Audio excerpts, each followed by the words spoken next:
અને આગળ કંઈ પણ બોલું ને પૂછું એ પહેલાં ઓડિયન્સમાં મારે એક સવાલ કરવો છે કે ઓડિયન્સમાં કોઈ ડૉક્ટર છે?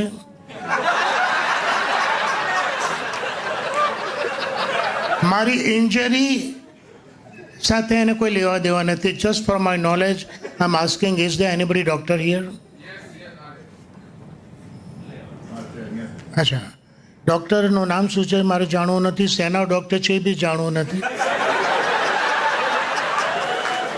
ખાલી આ ડૉક્ટર મને કંઈ પણ કહેશે ને કે દિનકરભાઈ ઊભા થઈ જાઓ તો ઊભો થઈ જઈશ, ડાન્સ કરો તો ડાન્સ કરીશ, ગાયન ગાય તો ગાયન ગઈશ, ગરબો કહે તો ગરબો ગઈશ, બાકી આને ના પાડી દઈશ. મારી વાઈફ બેઠી છે એને ના પાડી દઈશ, પણ ડૉક્ટરને ના નહીં પાડું. કેમ? એટલે એમને મેં નક્કી કર્યું છે કોઈ દિવસ ભગવાનને અને ડૉક્ટરને નારાજ નહીં કરવા. કારણ કે ભગવાનને નારાજ કરો તો એ ડૉક્ટર પાસે મોકલી દે